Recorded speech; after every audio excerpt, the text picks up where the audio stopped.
meeting to order. First thing, we're going to go to item number 42. Mark Wilson. Come up front. Have a seat. Yeah. Okay, we're going for a class A. It's not enough stuff here, huh? Yeah. Class A, you're right. Yeah. We have two left, right? Which we're going to give them away to. Right. So. Okay.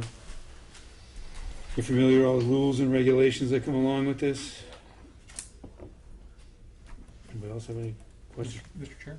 Alderman Weigel. I just had a question for layout. Are you gonna, is it gonna be dedicated aisles for beer, wine, and liquor? No. Or it's gonna be just kind of, It's gonna be, most likely it's gonna be put in the cooler. It's gonna be like probably a 12 by 8 cooler. oh, so this is beer only? Beer only, yes. Oh.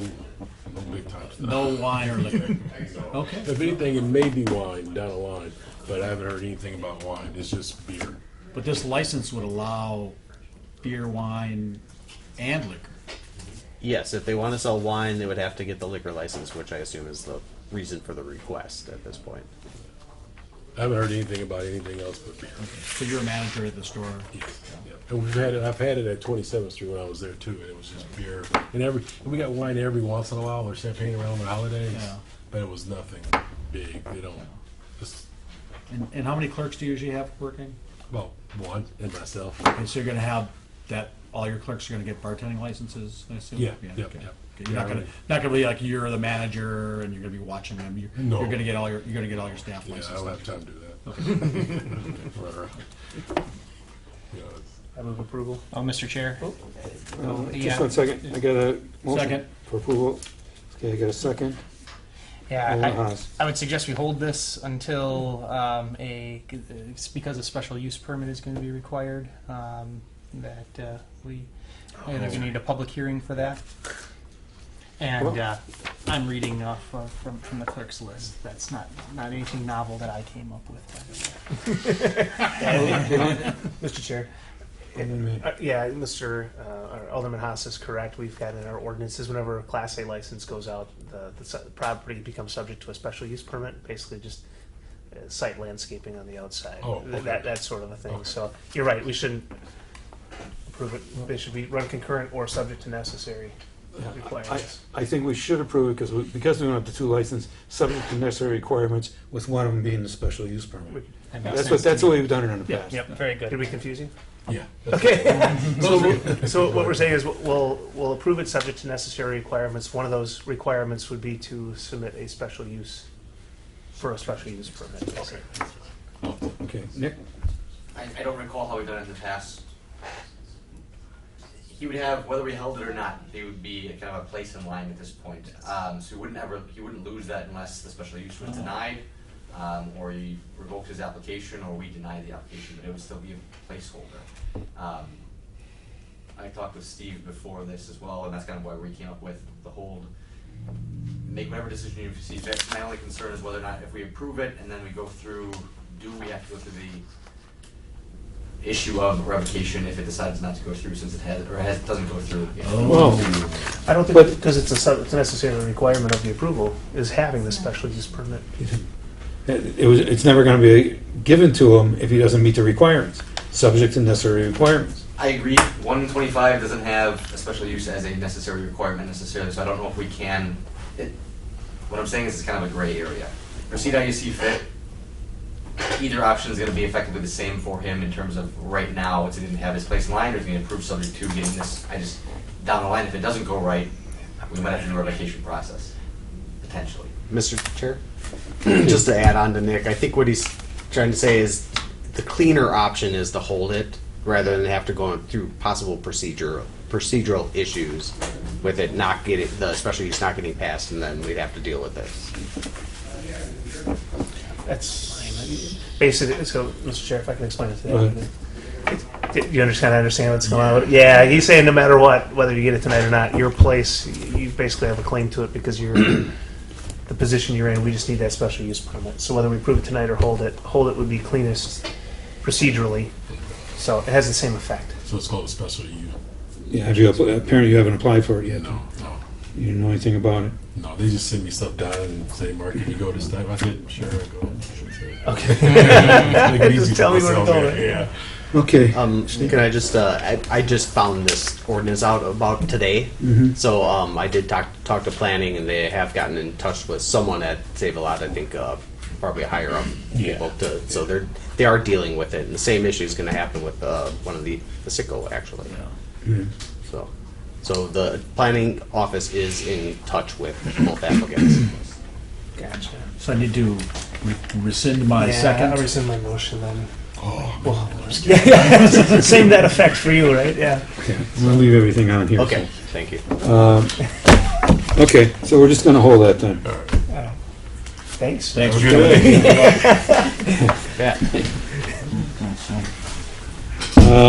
Okay, then we go to item number 43. Sally $8. Yes. Okay, you're gonna be taking over the bar by the railroad tracks. Yes. Ron's Pub. Ron's Pub Ron's for Pub. There was something else after that, though. It's right up Dr. there. Morgan's. Dr. Morgan's. It Yeah. was Ron's Pub. Have you ever done this before? No, but my family owns a current bar in Milwaukee. So you work My there, or mother and father, yes. so you're familiar with rules and regulations? Yes. So we probably don't have to say anything then. Oh. Well, I don't know what the rules are in Milwaukee. Yeah, true. That it could be different. so. Mr. Chair? All in way.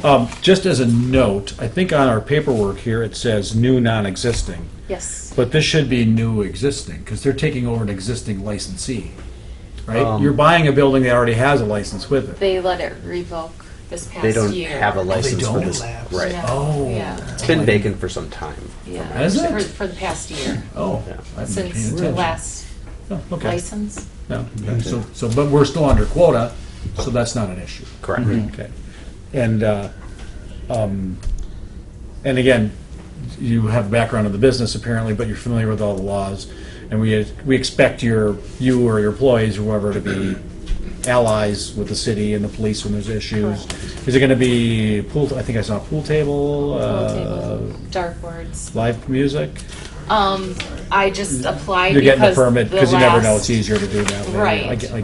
that. Yeah. Because if somebody wants to And you come said in- your family has a place in Milwaukee. It's like down Yes. off of Howell. Did I hear that Yes, correctly? yes. And what was the name of it? Plainfield Pub. Okay, They're off of yeah. 3rd in Plainfield. Okay, yeah. Right in the- And that's a kind of a residential neighborhood. there, Yes, isn't it? yes. So we have to make sure we're quiet after 10, and Okay. she requests no Harleys because they're too loud.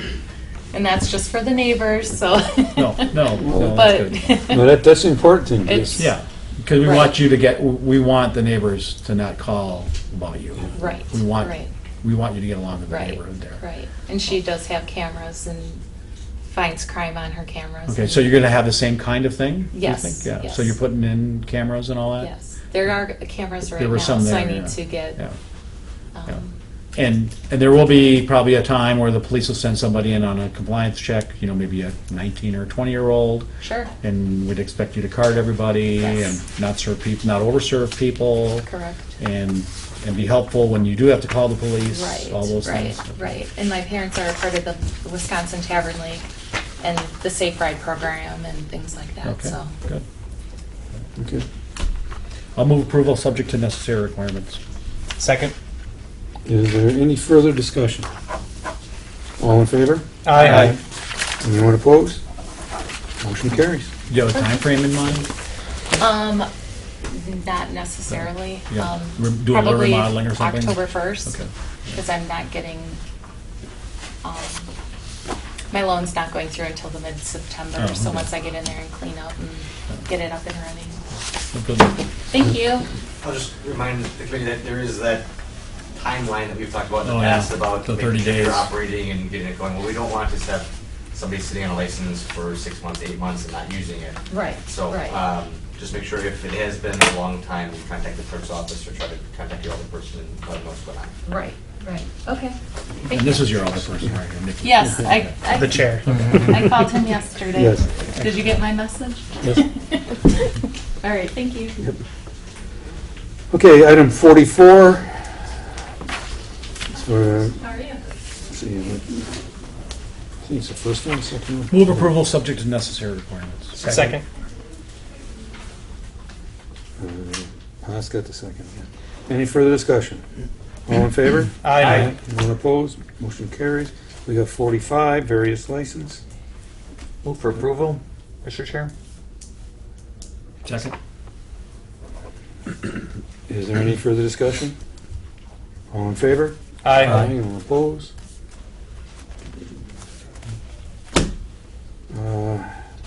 Then we have 46. Bartender's license. Did we have to have this? No. I don't think he's here anyway. No. Is No, Griffin Larkin here? No, I don't think we No, did. no, we he's did not, he's no not on the appearances. agenda. But Okay. I'm just wondering why Why is the packet there? do we have? I can. There's actually an outstanding warrant on him right now, and so Nick and I request that you guys request that he appear. Oh. Okay. Let's do that. Oh, okay. So we're going to hold this one and request that he appears. Yes. Yeah, we just normally, any of those things. And if you need explanations on the other ones, I can do that too. Okay. Yeah, because normally if we have people appear, I mean, most people have to appear. All of these, 47 through 49 are all the same? Yeah. Was that in an attached document, their applications? No. Yeah, these were. Yeah, I didn't receive their applications. No, I didn't. So These are what? we haven't seen their applications. We don't know why they're. No. Yes, Chris. What we've done in the past is that if they have anything on their record, we just call them in. Automatically. It doesn't even come in front of the committee until we call it in. I realize that. Okay. So, So we're gonna hold those. Yes. okay, so 50 is still, okay. So that'd be 47, 48, 49. 50 is license application. Oh, yeah, this is the, For 6404 now. yeah, this is the one that the police department has, we've been in contact with them and everything. Everybody's familiar with that? Yeah, and the folks are here. So, come up here again.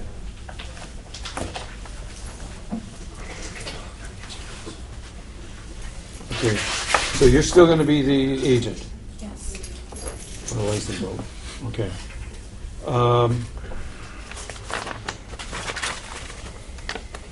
Our questions aren't being answered because of the people that made the questions. However that sounds. Somebody made some, Mr. Chair, if I could. Yeah, go ahead. Somebody made some allegations, and the police tried to investigate and couldn't get any information from the person who made the allegations about photos and things that might have been going on already on the premises. So we don't have any real reason to believe their allegations. Okay. So, right? Right. Am I reading Well, that correctly? if we can't get a hold of the person and the person talking, then, Yeah. They're being uncooperative. yeah. Yeah. So you guys are ready to open? Yes. Yes. Have you passed all the inspections? Well, yes. I just gotta. I had to put an extra sink in, Yeah. and I just got that done. So I'm waiting for her to get back to me so she can Yeah. come back and check it. So that's it. Okay. Now, you understand that as the agent, that you're going to be responsible for what goes on there? Yes. Okay. And I don't think we gave them the speech when they were here last time. Yeah, I did. Correct. We did give you the Yes. speech? Well, I don't remember. About the rules, right? Do it again. Okay. Yes. I remember that because then we went and researched more. Yep. And it just, You know, you can only buy from a licensed Yeah. wholesaler. You can't go to Pick and Save. Yeah. Even Can't if go it's to Saturday local night, you liquor need a bottle of store. Bacardi. No, No. you can't. No. Yeah. I think he likes saying it. Yeah. Feels good. So, Therapeutic. but you are in a residential neighborhood. I mean, you can't get any closer to a residential Yeah. neighborhood. Yes. And so you really got to abide by that. Okay. And that's part of what the complaint was. So, I'm in communication with them now, and they're cool. So Right. we just have an agreement like with the And even- music. So right, the music probably is number one, but then people standing outside smoking, they got to keep it down too. yeah. So, okay, do I have a motion? Move approval. Second. Is that subject to necessary requirements? It is, yes. Always. Okay. Is there any further discussion? All in favor? Aye. Anybody opposed? Good luck. Good luck. you. When are you gonna open? I'm thinking like Next week? about like next week or the week after. Okay. Well, good luck. Thank you so much. Okay, then number 51 is the Citgo station, which we're gonna hold, along with the other one. Just for clarification. Yes. So, I think my recollection was we had 2 left, so that basically we're. There's on none hold left. Right Yeah. now, because the other 2 are being held. I don't need to hold too much. There are no more to give right now until we figure out what's going on with these 2. Correct. That is my understanding also. All right. Okay, motion to adjourn? So moved. Second. All in favor? Aye. Any opposed? All right, and I'll call the Administration and Finance Committee to order. All 5 members are present, and we will start on our agenda with item 13, a charter ordinance number 22 relating to the selection and tenure of the city attorney. 13. Number 13, you mean? Number 13, is that what I said? I heard 22, but it might have been Charter ordinance. It might have been the receiver, not the. Oh, yeah, it's charter ordinance number 22. Got it. Yeah, I think it's interesting that we've had 21 charter ordinances so far. Yeah, it's 22 coming up, yeah. Okay, and what exactly is that? Yeah, go ahead, Rebecca. This is number 13 and 14 are based on the discussion that was held at the Committee of the Whole meeting regarding the selection of the City Attorney's Office to change the position from being an elected position to being an appointed position. Okay. Good. Mr. Chairman, Go ahead. do we define it more as an appointed position? Because we had this discrepancy whether it should be just under elected officials or under elected officials and the city administrator. We haven't made a decision on that yet. No, we have not. So we're going to be doing that in the future? Mr. Chair. Sure, go ahead. The wording of the ordinance, as I was directed at the meeting that you had, included the appointment by the city administrator. So I don't know if the chairperson would like me to read or if you want to read Sure, what yeah. the wording. Number 14. Recommended by the appointed by the Common Council as recommended by the city administrator, in accordance with the City of West Dallas policies and procedures, number 404. If you want to take a look and have the part that you're looking at. 14, but I gotta. Well, I think we're taking them together. Yeah. Mr. Chair, number 14 has to do with the requirement for the spring election, which needed to be adjusted. Mm-hmm. Okay. No, Mr. Chairman. Sure. But my question isn't getting answered. I mean, so what we're saying it'd be under the administrator and mayor and common council. Is that what that ordinance is saying? Or is that just for appointing Mr. the Chair. person? Go ahead, Rebecca.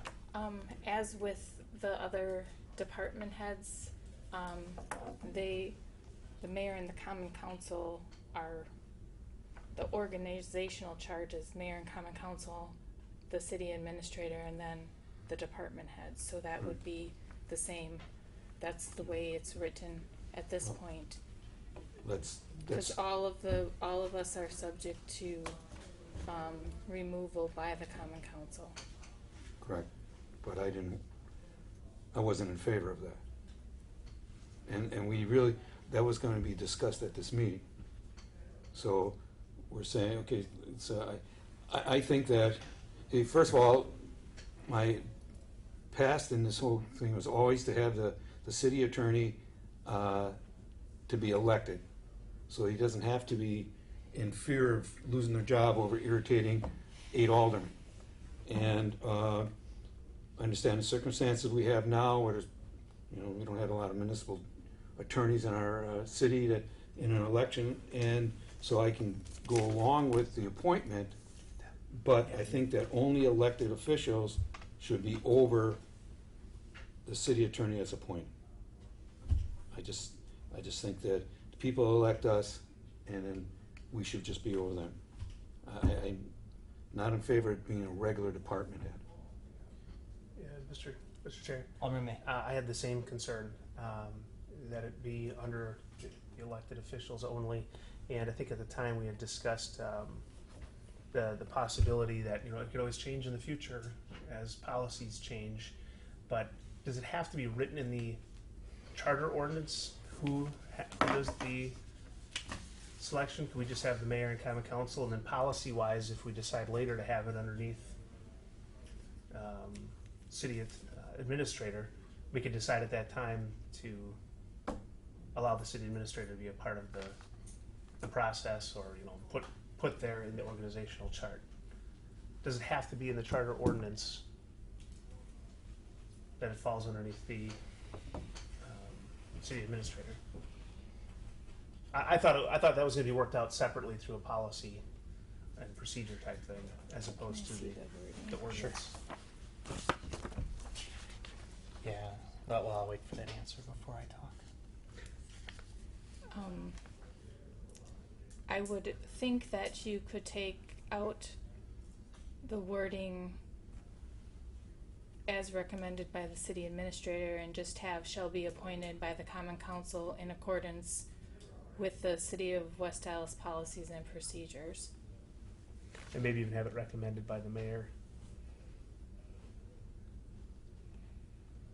So maybe just change the word city administrator to mayor. City attorney shall be appointed by the common council as recommended by the mayor in accordance with the city of West Allis. Well, Mr. Chair? Sure. Are we talking about two different things? Are we talking about how the selection process happens to get the person, and then how the day-to-day management of that position occurs? Yes. I think we're talking about two different things here. He asked two questions here. Yes. That was my question. It is two different things. Yes. Oh, okay. Yes. Yeah, Can we yes, settle yes. first how we're going to pick this person? Because I think that needs to, I mean, is it going to be the mayor selects and then we, with a simple majority, have to approve? Is that, I mean, the mayor, there's going to be a committee, I understand, in interviews, but when the time comes, the mayor's going to make the appointment. And then, but it's with our consent, and is that a simple majority? it's written in here that right now it would be as recommended by the administrator. Be appointed by the council. Yeah, what does appointed by the council mean? Does that mean We're gonna a simple We're majority? going to appoint it based on a recommendation from the city administrator. But Okay. yeah, But we still have to vote on it. We'd have the 10 electeds would have a thumbs up or down Right. on this, and it's a simple majority. It's not a super majority or anything, right? Yes. Okay. So I guess I'm okay with that. But as far as the day-to-days, who this person reports to, that's a whole nother question. I guess that's what I'm asking. Does this ordinance codify that it has to fall underneath the city administrator, or is that I'd prefer that to be a policy decision that future councils That may can evolve change, over or time. right, Yeah. whether we do it now or not, Yeah. to offer that flexibility. Yeah. So I'm coming down on the other side of this, and it is two different issues, like Alderman Weigel said. I think we all agree as a committee that we want to appoint the city attorney. The issue is, who does the city attorney report to then, once appointed? And the city administrator is the one that is present in the building every day and knows what's going on with department heads. All department heads are responsible to the city administrator. I don't see a reason to make this department head different than any of the other department heads. We have a list of many of our peer cities. There are only Four. two that report to the common council, and then three others that report to the mayor and common council. All others report to the manager or administrator or the mayor. We would be an outlier. We're a part-time council. We aren't here. We don't see what is going on in the day-to-day operations. We should leave the day-to-day management to our professionals that are in the building every day. That's why we should stick with the city administrator on the issue. Mr. Chair. And just so everyone, this has nothing to do with Rebecca. To me, it has to do with the structure of government and how it works. I would prefer to have a city attorney who isn't beholden to an unelected position being told, I guess, what you need to be working on this today, you need to be working on that. I mean, I think the council should decide. I'd like to see some autonomy between the city attorney's position and the others within the council or within the city government. But they would report to us. That's, and again, this has nothing to do with Rebecca. I think Rebecca does fine work. It's just, to me, in terms of governance, I like to see that separated out, have some autonomy. Mr. Chairman. Sure, go ahead. Once again, we're talking about positions, not people here, and as far as city administrator and everything. But I think the city attorney's office is different than other departments, because a lot of those other departments rely on the city attorney office for their legal opinions. Now, I would hate to have any of their legal opinions be swayed by pressure coming from any one of them. I'd like to rather have them be independent, that they can, that we're sure that we're getting their opinion, their proper opinion. Now, I don't think we've had that in the past, but it definitely can happen.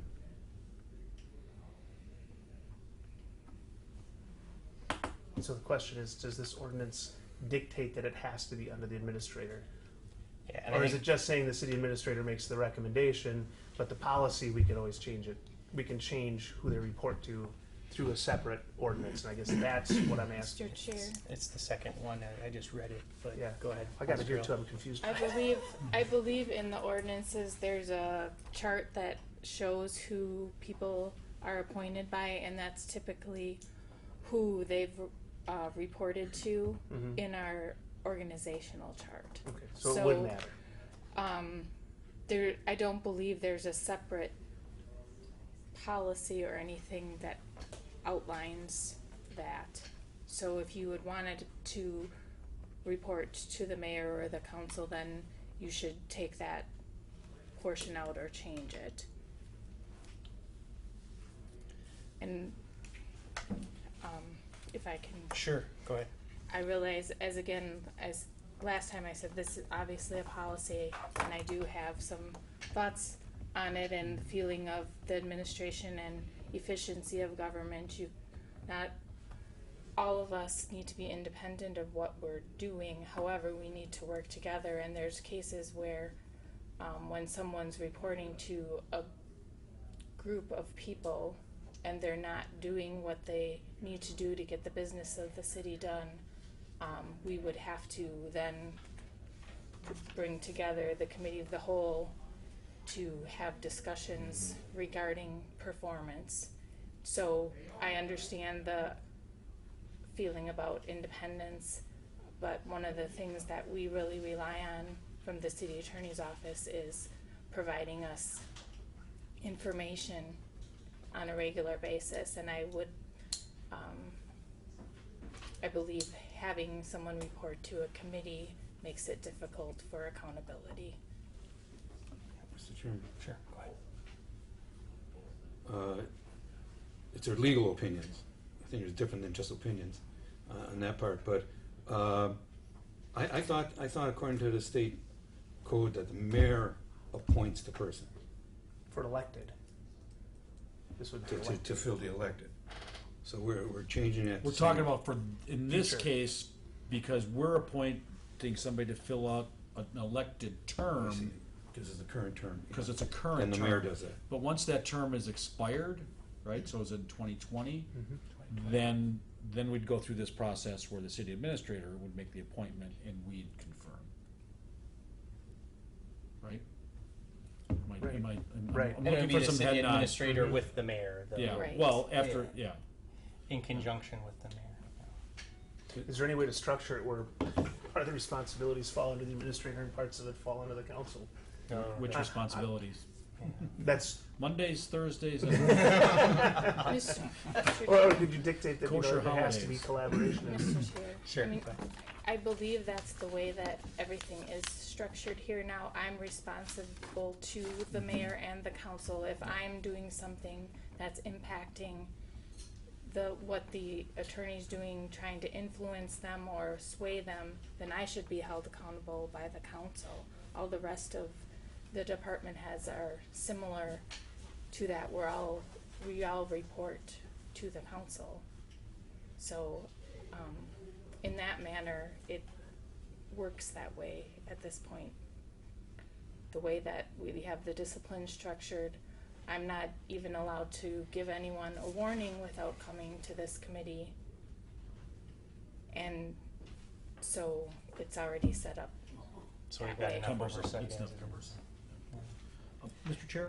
Alderman Weigel. So when I look at this structure list, what I see is cities that have a manager or an administrator position, we're one of those, almost all of them, well, the vast majority of them have the city attorney report to the manager or administrator. Only Wauwatosa, Fitchburg, and Racine have them report to the mayor. Merrill to the council. Well, no, it just says mayor. I don't, Merrill further up reports to the council. I'm talking about cities that have an administrator position. Oops. It's Yep. the bottom half of the chart. The first, The yes. ones that are highlighted. Yeah. Oh, the And first. Merrill. Oh, I see, Merrill. There's- I thought you Merrill. I thought you said Merrill. Merrill. Okay, so the city of Merrill, you know, Sorry. and I'm going to agree with Alderman Haas here that yes, it's a different position. It's a different kind of department head. Because yes, every department is going to rely on them, but we're hiring professionals now to do everything for us, you know, and I'm going to put our faith in our administrator to do the job of administration and management that we hired her for, or that we will hire people in the future for. You know, I'd suggest that we keep it clean. You know, a committee to find the person. The mayor makes the appointment this time around. Ideally, the person they find would want to stick around on, you know, afterwards, after Scott Post's term is out. But, you know, like I said, this is a part-time job for us. You know, I'm not qualified to manage a city attorney. Now, if it comes to removal, I mean, it would be the same process, right? Whether they report, I mean, is it still just, is it either way? It'd be 3 quarters. Yeah, it'd be 8 votes. Eight. 8 votes of the council, 75, regardless. 3/4, yeah. Regardless, right? If this person reports directly to us, or reports to us through the city administrator. So, as far as removal, and that's always the worst case scenario you think of it. You know, something goes really south. So, Mr. Chair. Sure. What about performance reviews? Does this Chair of this does this committee? position change in terms of under the council versus under the administrator? Would there be more fear of retribution under an administrator, or how does that work? Because we don't really do performance reviews or you know, determine pay for our department heads. We've got a range, and who would be in charge of that?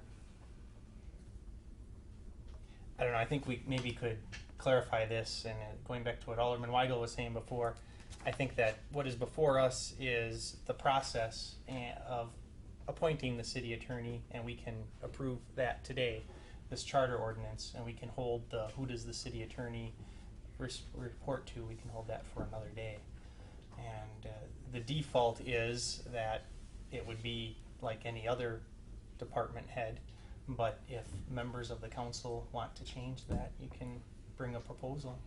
Mr. Chair? Yep. As Rebecca had pointed out, if we have it so that the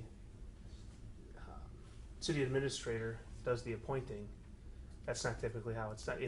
If the city administrator wasn't that person's boss, they would not be the ones appointing. We would want it to be the mayor. So, and this is a charter ordinance, so if we wanted to change it later to say mayor, we wouldn't be able to do that without another charter ordinance.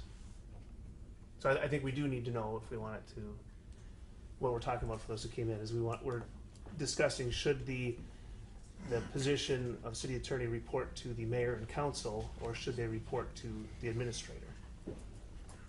And Alderman Shafleski and I are saying we think it should report to the mayor and the council, And again, this Marty is and I say they're wrong. They say they're wrong. And No, not wrong. I wrote. I'm just waiting. You're an Yeah. attorney, so Yeah. it doesn't matter. Mr. Chairman? Go ahead, Tom. I expressed my opinion on this before. I think that we should be consistent and treat the city attorney like all other department heads and have them report to the city administrator. I think that's the right thing to do. I don't think the council is, number one, here enough to pass judgment on whether a city attorney is doing a good job or not on a day-to-day basis. We're not here during the day. We really don't know how department heads are performing. And all the other department heads report to the city administrator, and the city administrator reports to the mayor. And I think we should be consistent with this. I think that's the correct way to do it. I think we're looking at, I mean, there's no question this time the mayor has the statutory responsibility of making an appointment at this time. We have nothing to say about that. And whoever he appoints is strictly his decision. Now, he can ask for guidance, which I'm sure he's doing, from HR department, and, you know, whatever, we can make suggestions to him. If we, you know, finance committee wants to set up an interview process and ask the mayor if he's agreeable to accept that process, but that's totally up to him. He has the statutory authority to make the appointment on his own. He can do it right now without even talking to anybody. And that person will serve until 2020. We're We're talking about looking at- 2020 and after, though. Yeah, Yeah. exactly. And after that, you know, that I think it should be set up like all the other department heads. We have mayors are elected positions. Council members are elected positions. We come and go, the mayor comes and goes. The mayor can be very well qualified, as our mayor is. He can decide to leave next term, the term after, or whenever, anytime in between. And anybody can run for office. There are no special qualifications to run for mayor. You don't have to have any managerial experience. You don't have to have a degree in anything. You can just be Joe Average from the street and not know anything about running a department or a city or administering a government like this. You don't have to have it. You can be just Mr. Popular out in the, and get elected. And we have to assure that our city it continues to function as a business, as a government entity with professionals running it. And that's why we hired Ms. Grill to take over that responsibility, and I think we have to stick with that and express our confidence in her in doing that. If we have a problem with the way she functions, this council can get rid of her. If we have a problem with the way any department head, including the city attorney, if we make this change, functions, the council can get rid of them. It's as simple as that. So nothing changes. The council still has all the authority they need to fire a department head, whether it's a city attorney or any other department head in the city. The statutes are very clear on that. It takes 3/4 vote, that's 8 votes. That's the only way you can get rid of a department head here. And it makes no difference who they report to on a day-to-day basis. Except that, from my perspective, I'd rather see them reporting to a known professional that is running the day-to-day operations of the city, and not to an elected official that may or may not have any managerial experience. Mr. Chairman. Alderman Chablusky. So going to what Alderman Lysick is saying is that for the past, how many years has the city been around, everybody's been doing it wrong. City administrator's only been here for what, 3 years? 2 years, 3 years? I mean, it was always been run that way where all the department heads came in from the council. No, there's a lot of members of the council that may not be a manager, may not have the experience, but I don't think you have to be. I think a lot of common sense comes in this position, and sometimes you can be overqualified and look at too many other aspects. I just think, and looking past in the past years of how many differences we had with our city attorney on views we had and things, that I think that the future attorney may not disagree with the council and city administrator if it's structured the way that you want it structured. Mr. Chairman? Sure. Go ahead. The city attorney, whoever we hire, I would have to assume is going to be an extremely qualified person. Obviously, the most qualified person that the mayor can find for that position. They are no different than any other department head in the city in that we cannot fire them for anything but just cause. I mean, you have to have some reasons to get rid of someone. I don't know, you know, you're indicating that, well, maybe the city attorney is gonna give us some opinions that we don't agree with. We've all been in that position with the elected city attorneys. Over the years, there's been decisions from every one of the city attorneys that I haven't agreed with. And I'm sure there's some that you people haven't agreed with. I mean, just because I don't agree with it, whatever decision is out there, you're always gonna find an attorney that's gonna disagree with it and gonna argue the other way. That's what attorneys do.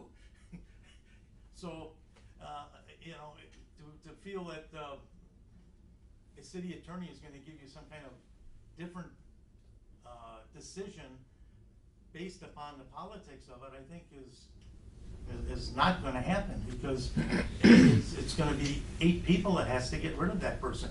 And if a department head can't stand the muster of getting, you know, that many, at least that many people on their side, 3 people, it's pretty bad. Then they should be gone, because they lost the confidence of the council.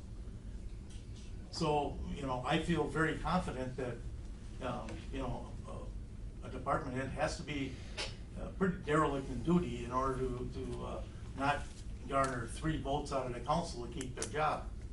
And I have all the confidence that our city administrator is and has done a very good job of screening people. The council still approves various appointments that are made by the city administrator. She has been very open with every appointment that's been made, and I'm sure that if someone has an objection down the road, you know, and it may be that you want to say that specifically in the ordinance that the appointment is made by the city administrator with approval of the mayor and council, that's fine. I don't think anybody has any problem with that.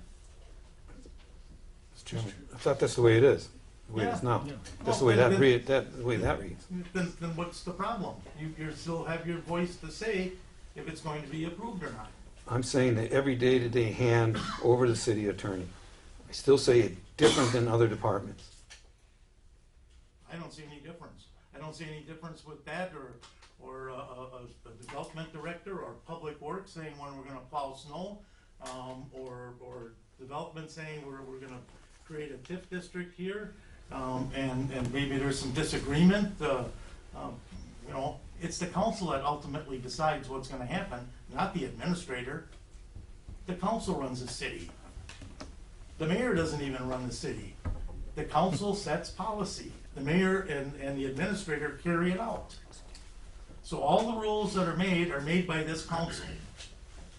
The mayor and the administrator are charged with carrying those rules out. And that's all. And the administrator is running the city on a day-to-day basis, handling the various interactions between departments, making sure that everyone is paying attention to the latest technology and trying to get on board with easier ways of doing things, faster ways of doing things, communicating between each department better, working with each other. That's the administrator's responsibility. And quite frankly, I think she's been doing an excellent job. Mr. Chair. Go ahead. I don't think this has to do with Rebecca. I think it has to do with the position in general. I'm one who believes the city attorney should report to the elected officials directly. Our police also have autonomy. They enforce the law. We set the law, and our attorneys interpret it. And I'd like to have some unbiased opinion, like you said, not having an extra hand over top. I think when we had this position as an elected position, the city attorney, and could have just said, "Nah, not going to do it," because the position they could. But being under the mayor and the council, we can say you need to work with the city administrator and the department heads to meet these deadlines. We can do that. But I prefer that they report directly to us without an influencing hand between. That's where I'm at. Yeah. And maybe we're just going to fundamentally disagree. I think they have to report to the elected. And Alderman May, I think you just illustrated the problem is if the city attorney isn't doing their job in that city attorney reports to the council, it's going to take 6 members of the council to act. It takes a majority of the council, whereas for efficiency's sake, it takes 1 city administrator to act. No, because the city administrator position still has to, in order to reprimand anyone, still has to come to the council. I'm talking, well, yeah, or just knowing the day-to-day operations, sending someone an email. Can you answer this, for example, that has been outstanding for such and such time, and you haven't had nothing, something short of a reprimand. Mm-hmm. Mr. Chair, I mean, I didn't really want to address anything tonight in regard to this particular issue that we have going. But for many years, even though we had Scott as an elected city attorney, I never had any problem with, with Scott. But the fact is that any major issue that Alderman Lysak addressed tonight, whether it's 5th District or redevelopment or money that we spend, and he's the advisor, the city attorney, whoever it's going to be, he's the advisor. So the bottom line is, like Alderman Lysak said, that we are the final decision maker for any issues. So to me, I believe that even though a city attorney is appointed, still he stands some integrity, because still he has to follow the rules, the laws, the state statutes, So he has to follow that. But when you have 10 politicians that he's going to come and answer to us for any little things, but I believe myself, if I have any questions and I call the city attorney office for any specifics, I'm sure he's willing to give me some advice and some help. So still, you have to abide the rules within the law, I believe, if he's an honest and abiding citizen or city attorney. So to me, the questions of, when we're talking about what I hear tonight, I don't think we really would need to follow that, really. I believe with the city administrator and the mayor just as well. For everything else, it comes through this constitution or laws, whatever you want to call it, we have to still approve it. So to me, I mean, it would be really wasteful breath here. Thank you. Mr. Chairman. Well, Alderman Lysak and then Alderman May. I think, Alderman Haas, I think you hit the nail on the head when you indicated that the crux of the matter is the day-to-day operations of the attorney's office. And 10 of us are not here. We're just not in the building. The administrator is. And if the city attorney is, whoever is in charge of the city attorney's office, is not doing the prioritizing their work in a manner that the administrator feels is proper for the best operation of the city, that's something that I think the administrator should be able to do. The administrator ought to be able to set priorities for the attorney's office and say, we need this done by such and such a day. And if the attorney can't do it, okay, that's fine, but then you sit down and you talk about it. For the administrator to go and say, we need this done for the council meeting on Tuesday, so we have to have this in Thursday, and the city attorney says, I'm too busy and I can't get it in. What happens? What happens? Who's in charge? Now it's the city attorney in charge, and they're looking at the administrator and saying, you're not my boss, I answer to the council. And we're not here every day. And so, and I'm not saying that, you know, this is necessarily gonna happen, but it very possibly could happen. And so you wanna make sure that there's one person in charge, and that every department head here knows who that person is, and knows that they have to take instructions. If they have any problems with it, you come to the committee here. That's what you have a finance committee for. Come to the committee, express your concerns with the administrator, the mayor, the council, whoever is giving the problems, and let's talk it out. But I think on a day-to-day basis, you need one person to be in charge and to give the direction to that department as to where they should be going and what they should be doing. She has not stuck her nose into snow plowing or anything else, and I know I'm confident that she's not going to be micromanaging the city attorney's office. But for the sake of having a smooth running operation, I think she has to be in charge. And Alderman May. So, first of all, again, this isn't about Rebecca. It could be I understand anybody in the that. future. So, I think Rebecca's doing a fantastic job. One of the things that this does by making this a charter ordinance is it codifies the position of city administrator. If at some point in the future we want to get rid of it, we'd have to have another charter ordinance just to change this charter ordinance if we get rid of the position. Because the way it's written, the city administrator makes the decision on who gets selected. What I'm saying is this should be done through policy and procedure, but for the charter ordinance itself, it shouldn't be under the position. It codifies that position. The way I'm seeing it.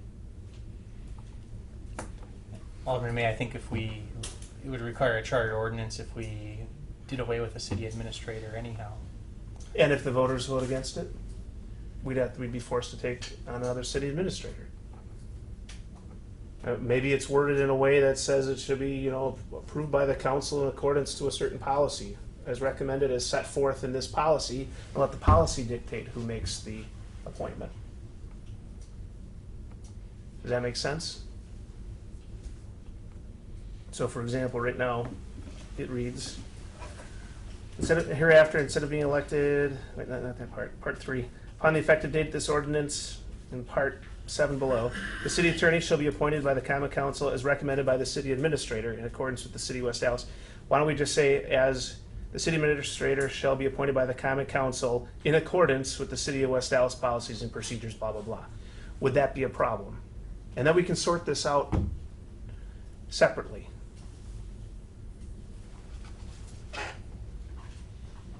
Is there any, it's still making it an elected or an appointed position. It's still saying that they shall be appointed by the common council. It's just leaving up to the policy to decide. If we decide to get rid of the position someday, don't worry, Rebecca. But someday if the council wants to, I prefer not to have it set in such a strong ordinance. And Rebecca, in the beginning of our discussion, you had suggested a possible. Was that? Was your suggestion is the same? It's taking out that just that phrase that says as recommended by the city administrator. As recommended in the policy. I could bring policy 404 to the committee, and we could actually lay out in the policy who who makes the recommendations of appointments, and then we could also have an organizational chart that the committee could vote on. Gives more flexibility to future councils too. Mr. Chairman? Sure. I guess I'd like a clarification on it. So what you're saying is the ordinance would be that the city administrator makes an appointment with the approval of the council? No, it's that the city administrator in state law doesn't have the authority to make the appointments. The council has the authority to make the appointment. The way that it's written is the council makes the appointment as recommended by the city administrator. If you take that phrase out, the council's making the appointment, and then you would just have how that appointment comes to them, that would be in the policy. So the Okay, policy that's can fine. change. I just want to codify the Save that for another day. Sure. So I'd offer that as an amendment Okay. to help And Nick us has a get through the comment. logjam. Oh, Nick. I don't have any comments because but as the attorney for the, I guess the committee or the city, I have a question for us here today. I have a question. There was another kind of amendment to this, so this is referencing a policy number in there. Are we proceeding in referencing those policies? 'Cause I know there was the opinion by John Macy. since Don't we were reference kind the of number. Just In accordance with direct policy and procedure. Policies of the common council. I just don't know what they have in front of them, if there's an updated version that they're looking at, or it's the old one. No, I didn't bring it. Okay. So can I offer up what I think how it should read? Sure.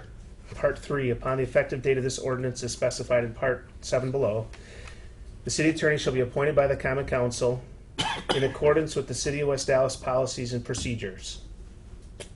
Policy That's it. 404. You don't I'd have. skip wanna the take out number. the Skip the numbers, Skip drop the 404. Don't put a number. Okay. It's too high of an ordinance Okay. type, because then the policy number changes and you got to do another Oh, I see. 60-day notice. And then delete everything following policy number 404, which is the recruitment and hiring. That's the name of that policy, because that policy might have a different name at some point in the future. Then I think I'd be ready to vote on this. So right you're away. offering that as an amendment? I would. Has there been a motion put on the floor? So No. If Oh, not, well, I Mr. make a Chairman. motion to approve with the changes mentioned. Go ahead. And I'll second that. Okay. okay, we have a motion and a second. Go ahead, Alderman Chapleski. Okay, I'm back to this. Now, we're talking about the appointment now. We're not talking about the day-to-day operation. We aren't. We're not even saying saving who's that for doing another the day. We're appointment. saving that for Okay. another For the, special meeting. Okay, We're not even taking up who's Right. making the recommendation. okay. All right, so we have a motion as amended and a second. Any further discussion? All in favor, say aye. Aye. Opposed? Ayes have it. All right. That was an easy fix. All of that. I gotta Item take some notes 14. here. Mr. Chair, Yes. then at the next meeting, did you want the policy before the committee? Yeah, let's get on it right away. Right. Yep. Thank you. Mr. Chair, point of clarification. Yep. So we were talking about, I believe it was 13 and 14 there. That was It's 13. That was 13. We just voted on 13. I didn't know if you were to vote on 14 as well, because we were talking together. Right. Yeah. 14's up next. Mr. Chairman, Yes. we're saying we're going to take this up to the next regular administration finance meeting, right? Yeah. The policy and procedure. Okay. Yep. And item 14, ordinance to amend section 2.051C of revised municipal code relating to vacancies in elected offices. Have a motion to approve. This is removing the requirement to have the election in 2019, so that the appointment goes through This is pretty 2020. benign. Okay, move approval. Second. We have a motion from Alderman Weigel, a second from Alderman May. Any discussion? All in favor say aye. Aye. Opposed? Ayes have it. Item 15, resolution approving subgrantee agreements and interdepartmental agreements by the Community Development Block Grant Authority, approving all of our block grant funds for 2018. Move approval. Second. A motion from Alderman May, a second from Alderman Rope. And is there any discussion? All in favor say aye. Aye. Opposed? Ayes have it.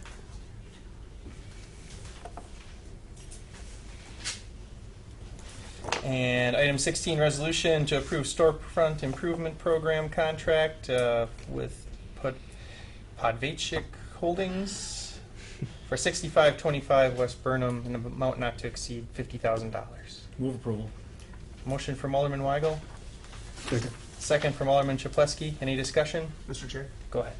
Patrick, didn't we? You provided Already an approved a economic different one? development loan, and that when I. Oh, that was a loan. Yeah. Okay.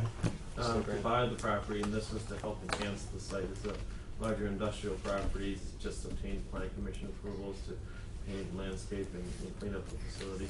And when we did the loan, we always said we were gonna help with the facade grant as part of the package to help this $1 million project. That's right. Yeah, and again, for clarification, this is a grant. We don't get it paid and back. this is funded through the half-mile fifth graders of just 14. Okay. Any further discussion? All in favor, say aye. Aye. Opposed? Ayes have it. Item 17, communication from the Health Commissioner, request to reorganize community health services and fill technician position. Move approval. Second. A motion from Alderman Weigel and a second from Alderman Chaplesky. Any discussion? All in favor, say aye. Aye. Opposed? Ayes have it. Mr. Chair, Yes. for the sake of time, can we take up items 18 through 21, all for a motion to approve on all four? These are all communication for requests to fill various positions. You said 18 to 21. 18 to 21. Yep. Thank you. That sounds good to me. Is there a second on that? I'll second. I have a motion and a second. Any discussion? All in favor, say aye. Aye. Opposed? Ayes have it. All right, and then item 22 is our city attorney claim report. And the city recommended to be placed on file. So moved. Second. Motion from Alderman May. And a second from Alderman Weigel. And any discussion? All in favor, say aye. Aye. Opposed? Ayes have it. All right, and then we have one supplemental agenda item, and that is discussion regarding 911 calls. And I think Chief Pooler is the point into person on that. Come on down, Chief Pooler. And maybe, why don't you bring Deputy Chief Fletcher with you, too? Since I see he's getting up already. He's got a gun. Yeah, dude. Yeah, that's why I don't tell him what to do. He has a gun. Go ahead. All right, good evening. So I was asked to come before you and by the city administrator and the mayor to talk about a proposed county ordinance change coming up. At the next county board meeting, the director of the Office of Emergency Management is going to propose changing county ordinance 91.09. And what that ordinance says, right now it's a simple one-sentence ordinance that says the Milwaukee County Office of Emergency Management shall be the primary public safety answering point for all cellular-based 911 calls in the county. So the way it works right now, if you call 911, you're not getting a West Dallas dispatcher, you're getting a Milwaukee County Sheriff's Office. So the Office of Emergency Management wants to change that to make each municipality responsible for answering their own 911 calls. So they're going to change the ordinance to say the county will be the primary answering point if an MOU exists between the municipality and the county. And that will come at a cost. So, At your dollars. so this is the first domino to fall. The next step will then be a decision by the city. Do they want to be the primary answering point, which would mean thousands of more 911 calls coming into our dispatch center, or do we want to pay the county an unknown fee right now to take those calls? So I guess I brought this up to the mayor and the city administrator just as an FYI. If this ordinance change goes through unobstructed, that at some point next year, the year down the road, we'll be forced to incur more costs. The county hasn't done any analysis right now to really know how many more calls we're going to get, but their rough math was right now they get about 16,000 911 calls that go to the county that would be directed towards West Dallas. Mr. Chair. Yeah, Alderman Weigel. But they're currently directed to us now anyways. But only a fraction make it through to the dispatch center Because a lot of them are. So you get a fender bender and you get every passerby calls. Well, right now that first call gets transferred here. The subsequent call is just, I see. we're already aware, The don't regular. worry. Oh, okay. Or just ones that aren't.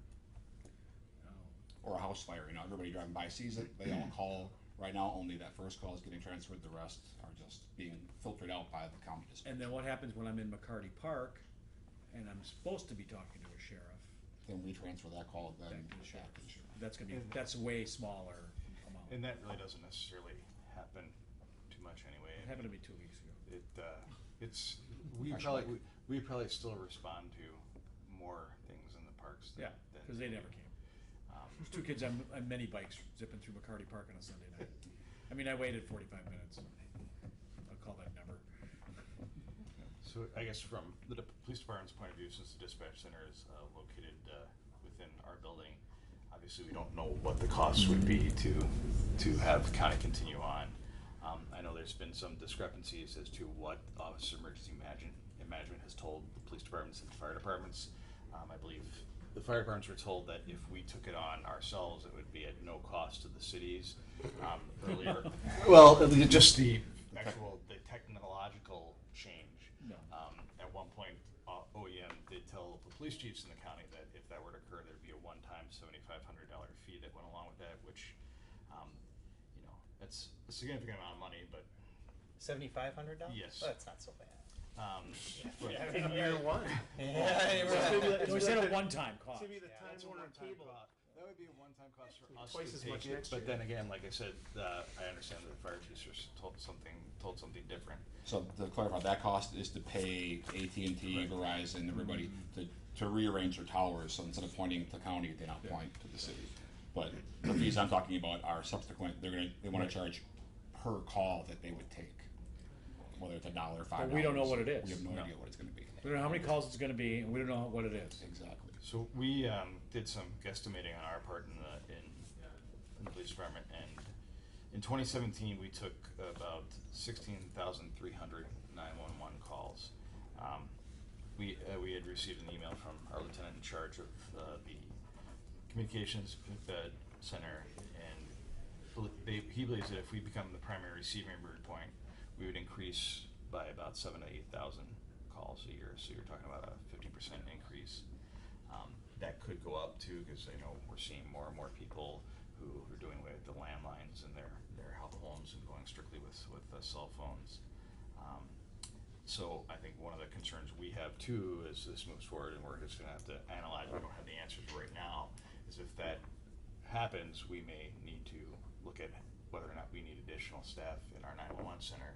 I don't want to speak for what your fire accreditation has said in the past, but I think in the past that's been one of the things that as the fire department's gone through their accreditation, that I know it's been brought up that we are probably understaffed as we are sitting without those 7,000 to 8,000 more calls coming in for our dispatch center. And then you're also going to have, there will be calls that come into our dispatch center that aren't meant for us, that we will have to point out to, if it's a. And can we charge that city for that call? Well, and those are the type of things, Yeah, it might not even be the city, it might be understanding. the sheriff's department, because with 894 coming through this city, we're gonna take calls that would not be a response from the police department. It might be a fire response still, but if it's a crash, fire may have to go for rescue, but we as a police department don't normally go, it's the sheriff's department. So there will be a certain amount of calls we would have to direct back, and it may have some negative impact initially when it first happens too on response times and things like that. So, Mr. Chair, Alderman. this just sounds like, I tell people this all the time. The state sets policy, puts it on the burden of the city. The county's trying to change the policy, put it on the burden of the city. We cannot afford what we're already trying to run now, but yet they put more service has to go through the city. And people say, well, why can't the city afford this stuff? It's because the county and stuff may keep their tax rate flat. Well, they never do that, but hypothetically, they lower their burden by shifting it to us, and we can't afford it. And I think this is ridiculous. They have not voted on this yet. I think we should prepare a resolution to all the county board members expressing our dismay with this. I think it's also terrible for the service to the people who live or even visit Milwaukee County.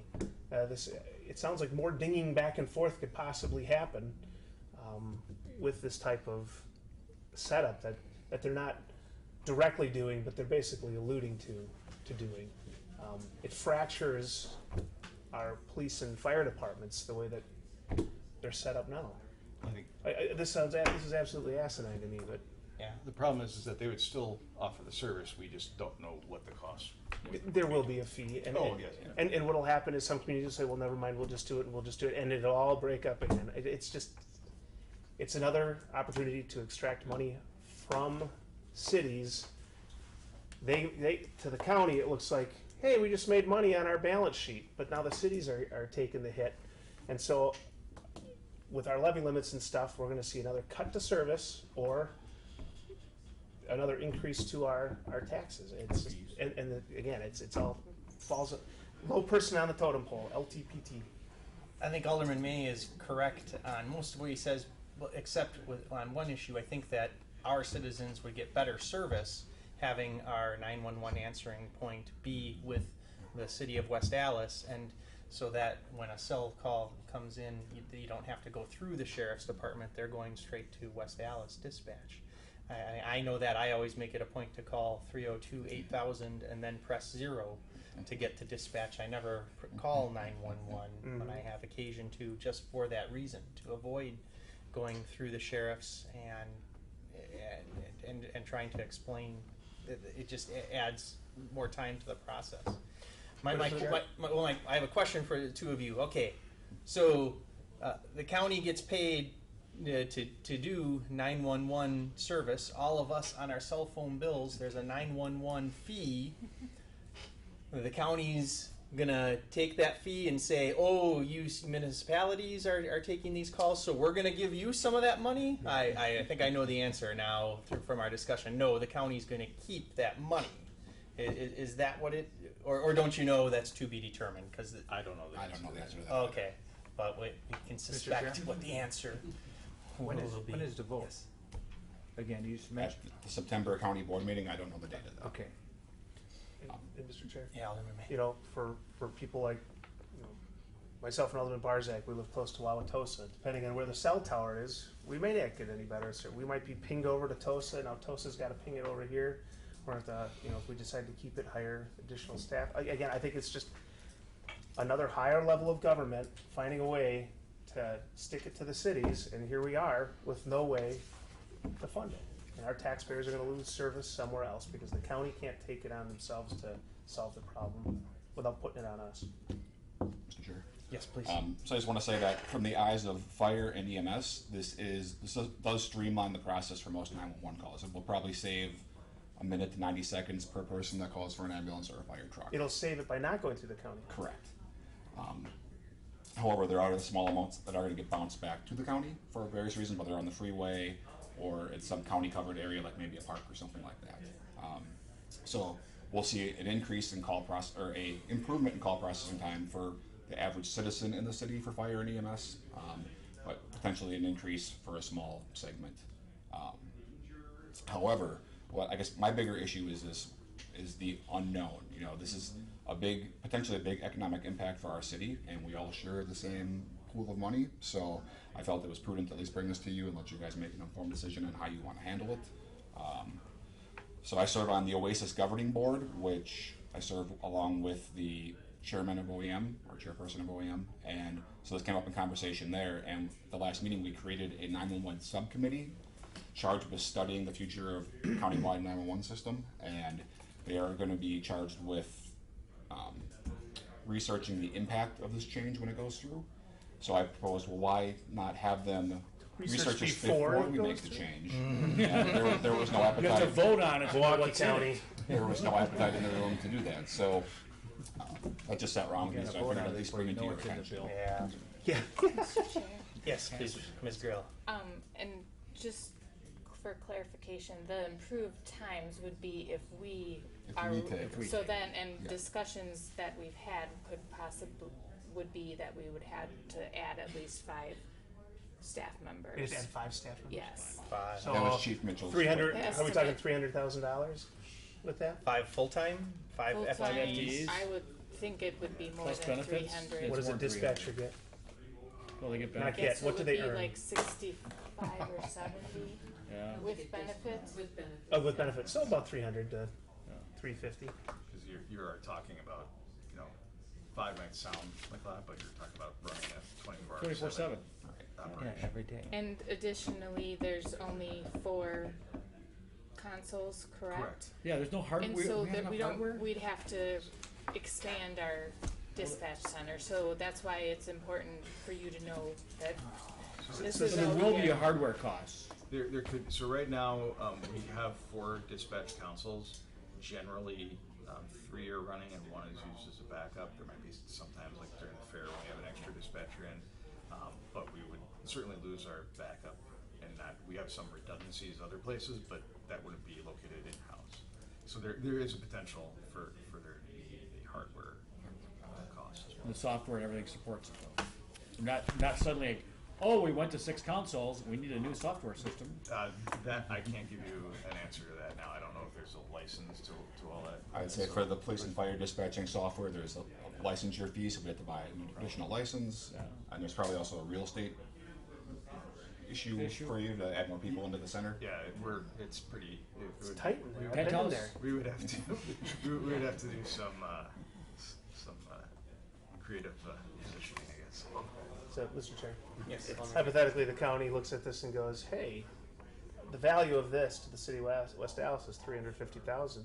That's going to be the fee to the city of West Dallas." County can say, "Look, we brought in $350,000 this year." Meanwhile, we're just going, well, even if we did have a levy increase, that eats up at least half of whatever levy increase we would have. It's just an opportunity to shift on the city. I said shift on the city. The point, and for the benefit of the people watching at home, and maybe recording this, and and the county, I think we could probably do it for about $10 grand. Yeah, exactly. Well, I think Right? I think we $10 should grand is prepare. probably all it's going to cost us. We should prepare an ordinance, at least asking this to be studied further before any action be taken by the county, at a minimum. A resolution. Don't they have a I fiscal think we should have impact a rule? I'd Don't be they happy to be the sponsor of that. Shouldn't they have a fiscal impact rule like we do?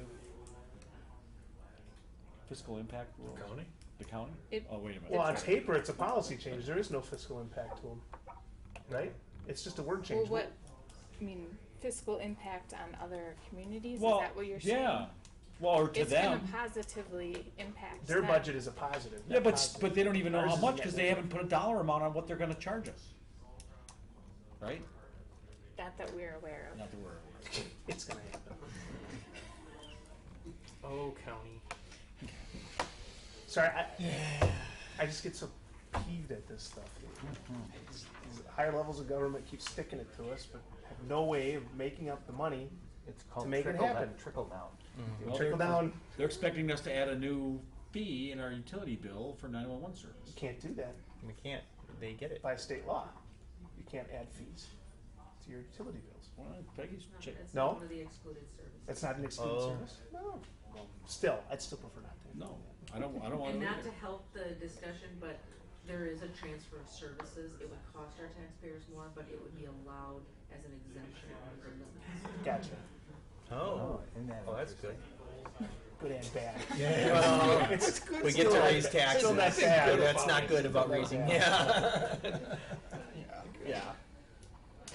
All right. Well, I think we talked about this. Any further discussion? And then can I have a motion to adjourn? So moved. Second. All in favor, say aye. Aye.